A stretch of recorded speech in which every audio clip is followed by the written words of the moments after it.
అందరికీ నమస్కారం అండి. భర్తని భార్య ఈ రెండు పేర్లతో పిలిస్తే ఆ ఇంట్లో అన్ని శుభాలే. అదేంటో ఇప్పుడు మనం ఈ వీడియోలో వివరంగా తెలుసుకుందాం. అందుకన్నా ముందు ఈ వీడియోని లైక్ చేసి ఓం శ్రీ మాత్రే నమః అని కామెంట్ చేయండి. ఈ రోజుల్లో సాధారణంగా ప్రతి ఇంట్లో భర్తను భార్య ఏమండి లేదా పేరు పెట్టి పిలుస్తున్నారు. ఎందుకంటే ఇది ఆధునిక యుగం కాబట్టి పేరు పెట్టి పిలవడానికి ఎక్కువ మంది ఆసక్తి చూపిస్తున్నారు. అలాగే పిలుస్తున్నారు కూడా. కానీ ఇప్పుడు చెప్పిన ప్రకారం కనుక భర్తను భార్య ఈ విధంగా పిలిస్తే వారి ఇంట్లో అష్టైశ్వర్యాలు నెలకొల్పడమే కాకుండా భర్త చేసే అన్ని పనుల్లో కూడా విజయం లభిస్తుందని పండితులు సూచిస్తున్నారు.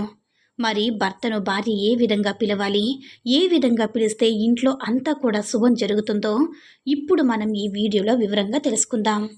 మన పురాణాల ప్రకారం భర్త అంటే దైవంతో సమానమని మనం ఎన్నోసార్లు విన్నాము. అయితే భార్య అంటే భర్తలో సగభాగం. ఇలాంటి దంపతుల్ని పార్వతి పరమేశ్వరుని అర్ధనారీశ్వరులని అంటారు. దీని అర్థం ప్రతి భార్య భర్త కూడా ఆ శివపార్వతుల్లాగా ఉండాలని దీని భావం. భర్తని భార్య ఈ రెండు పేర్లతో పిలిస్తే ఆ ఇంట్లో అన్నీ శుభాలే. స్వయంగా పార్వతీదేవి చెప్పిన మాటలు అవేంటో ఇప్పుడు మనం తెలుసుకుందాం. వేద మంత్రాల మధ్య అగ్ని సాక్షిగా 3 ముళ్ళ బంధంతో ఒక్కటయ్యే భార్యాభర్తలు ఇద్దరు ఎలా ఉండాలన్నా దానిపై వేదాల్లో ఒకటైన అథర్వ వేదంలో చాలా చక్కగా వివరించారు. జీవితంలో భార్యాభర్తలు ఇద్దరు కూడా ప్రసన్న చిత్తులై ఉండాలి. భార్య సౌకర్యాలను భర్త చూసుకోవాలి. ఇరువురు కలిసిమెలిసి ధర్మ మార్గంలో సిరి సంపదను పొందాలి. భార్యాభర్తలు ఇద్దరూ కూడా తనువులు వేరైనా మనసులో ఒక్కటిగా మెలగాలి. ఇద్దరు మేధస్సు ఒకటే అని పరస్పరం గుర్తుంచుకోవాలి. భార్యాభర్తలు ఇద్దరు పూజలు వ్రతాల్లో పరమ భక్తితో ఎప్పుడు కూడా నడుచుకోవాలి. మంచి జీవనం గురించి మాట్లాడుకోవాలి. మంచి గురువు లేదా పురోహితుని దగ్గర సహాయం తీసుకుంటూ వేదము పరమాణువుగా చేసుకుని వేదం చెప్పినట్లుగా జీవనం సాగిస్తూ శాస్త్ర ప్రకారం కర్మ ఆచరిస్తూ ఉండడంలో ఉండే జీవనం వల్ల ఆమె లక్ష్మీదేవని, ఆయన శ్రీమన్నారాయణని తెలుసుకోవడం వల్ల ఒక అరుదైన దాంపత్య జీవితం ఏర్పడుతుంది. ప్రతిరోజు ఇళ్లలో ఎప్పుడు కూడా ఒక పండగ వాతావరణం ఉంటూనే ఉంటుంది. బయటకు శరీరాలు విడివిడిగా ఉన్నా సరే లోపల అర్ధనారీశ్వరులుగా ఉన్నవారే నిజమైన భార్యాభర్తలు. ఆమె ఆయనతో, ఆయన ఆమెతో పరస్పరం ఎప్పుడు కూడా కలిసి ఉండేలా కోరుకోవాలి. అనవసరపు విషయాలను ఇరువురు మధ్యలోకి తీసుకురాకూడదు. అవి దూరాన్ని పెంచుతూ ఉంటాయి. లేనిపోని సమస్యలను తీసుకువస్తాయి.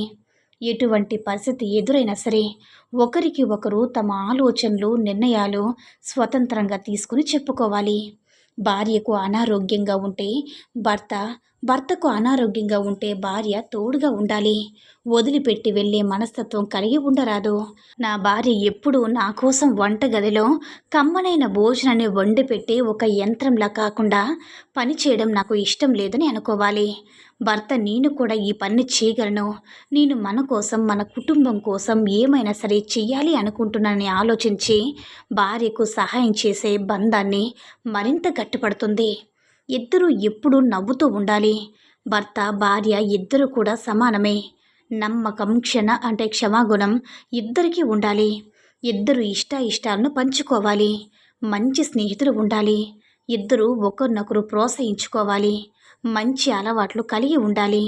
దయ సహాయ గుణం ఉండాలి. భార్య ఎప్పుడూ నవ్వుతూ ఇంట్లో తిరగాలి. లక్ష్మీదేవిలా చక్కగా అలంకరించుకోవాలి. భర్తను సంతోషంగా చూసుకోవాలి. అలాగే ఇంట్లో కూడా భర్తను భార్య శ్రీవారు అని పిలవాలి. అది చాలా మంచిది. భార్య భర్తని ఈ విధంగా పిలిస్తే ఆ భర్తకు అదృష్టం కలిసి వస్తుందని పండితులు చెబుతున్నారు. అయితే భర్త భార్యతో ఇలా పిలిపించుకున్నంత మాత్రాన అదృష్టం కలిసి వస్తుందా అనే సందేహం మనందరికీ కూడా కలుగుతుంది. కానీ ఆశ్చర్యపోవాల్సిన అవసరం ఎంత మాత్రం లేదు. ఏ ఇంట్లో అయితే భర్తను భార్య శ్రీవారుని సంబోధిస్తూ ఆ ఇంట్లో సకల శుభాలు నెలకొనడం ఖాయం. అలా పిలవడం వెనుక ఉన్న రహస్యమేంటో ఇప్పుడు మనం తెలుసుకుందాం. ఇలా ఏ ఇంట్లో అయితే భర్తను భార్య శ్రీవారుని పిలుస్తున్నారో ఆ ఇంట్లో లక్ష్మీదేవి నివాసం ఉంటుంది. ఎందుకంటే శ్రీ అంటే లక్ష్మి, శ్రీవారంటే నారాయణుడు అని అర్థం. వివరంగా చెప్పాలంటే నీ భర్తను శ్రీవారు అని కనుక పిలిచారంటే మిమ్మల్ని మీరు గౌరవించుకున్నట్లే. ఎందుకంటే నీ భర్త విష్ణుమూర్తి కనుక మీరు లక్ష్మీదేవని అర్థం. అందుకే మన ఇంట్లో పెద్దలు చెప్తూ ఉంటారు, లక్ష్మీదేవి శ్రీ మహావిష్ణువు స్వామి అని సంబోధిస్తూ ఉంటారు. కాబట్టి మనం కూడా భర్తను స్వామి లేదా నాథ అని పిలవాలి. ఇటీవల కాలంలో అలా పిలవడం సాధ్యం కాదు కాబట్టి ఏమండి అని పిలవాలి. కానీ ఇటీవల కాలంలో చాలామంది భర్తను పేరు పెట్టి లేదా ఏరా ఒరై అని సంపాదిస్తూ ఉన్నారు. ఇలా పిలవడం మంచిది కాదని మన వేదాలు అలాగే శాస్త్రాలు కూడా చెప్తున్నాయి. కాబట్టి ఇలా పిలవకుండా మీ శ్రీవారిని ఏమండి అని పిలవండి. ఇలా పిలిస్తే లక్ష్మీదేవి సంతోషిస్తుంది. ఎందుకంటే ఇక్కడ భార్య అంటే లక్ష్మీదేవి, భర్త అంటే శ్రీమన్నారాయణ. కాబట్టి ఇది మనసులో పెట్టుకొని భార్యను గౌరవించడం, భర్తను గౌరవించడం నేర్చుకోవాలి. భర్త కోసమే ప్రతి భార్య జీవిస్తూ ఉంటుంది. అమ్మ నాన్నను, అన్నదమ్ములను, అక్క చెల్లెలను అందరూ కూడా తన కోసం వదులుకొని భర్తే సర్వమని తన వెంటే వచ్చేస్తుంది. అటువంటి భార్యను భర్త ఎటువంటి కష్టం రాకుండా చూసుకోవాలి. భర్తను కూడా భార్యను ఏమే వస్తాయని కాకుండా చక్కగా పేరు పెట్టి పిలవాలి. ఇలా చేసినట్లయితే వారి దాంపత్య జీవితం చాలా ఆనందంగా, సంతోషంగా, సిరి సంపదలతో వెల్లివిరుస్తుందని శాస్త్రాలు చెప్తున్నాయి. భార్య భర్తలు ఎప్పుడు కూడా ఒకరినొకరు అర్థం చేసుకుని ఏ గొడవలు, ఏ పొరపాట్లు లేకుండా అన్యోన్యంగా ప్రేమగా జీవించాలి.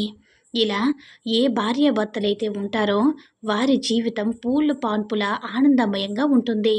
ఎప్పుడు కూడా భార్య నోటితో అపశృతి పదాలను మాట్లాడకూడదు. అంతేకాక మనకంటే పెద్దవారైన వారిని పేరు పెట్టి పిలవకూడదని కూడా అంటారు.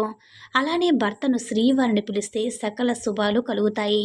ఉదాహరణకు ఇంటికి వెళ్ళగానే మిమ్మల్ని ఆప్యాయంగా పలకరిస్తే ఎంతో ఊరట కలిగి మీ అలసటి మొత్తం కూడా మారిపోతారు. అలా కాకుండా ఇంటికి వెళ్ళగానే గొడవలు పెట్టుకుంటే చిరాకు కలగడమే కాకుండా జీవితంపై విరక్తి పుడుతుంది. పలకరింపులో వచ్చిన మార్పు మనసుకు ఎంతో ఊరట కలిగిస్తుంది. ఉద్యోగంలో ఉన్న ఒత్తిడిలో అన్నిటినీ కూడా మర్చిపోయేలా చేస్తుంది. కనుక మీ భర్తను మీరు శ్రీవారుని పిలిస్తే వారు కూడా ఎంతో సంతోషించడమే కాకుండా చేసే పనిలో విజయాన్ని సాధిస్తారు. అలాగే ఇంట్లోనే భార్య కూడా భర్త ఇంటికి రాగానే ఎప్పుడు కూడా ముఖం మీద చిరునవ్వుతో ఉండాలి. ఎల్లప్పుడూ కూడా బొట్టు, చేతులకి గాజులు, మెడలో మంగళసూత్రం, జడలో పూలు, కాలికి మెట్టెలు ప్రతి ఇల్లాలు ధరించి లక్ష్మీదేవిలా ఉండాలి. ఈ వీడియో కనుక మీకు నచ్చినట్లయితే లైక్ చేసి మీ ఫ్రెండ్స్కి షేర్ చేయండి. అలాగే మా ఛానల్ని సబ్స్క్రైబ్ చేసుకొని మాకు మరింతగా సపోర్ట్ చేయండి. ధన్యవాదములు.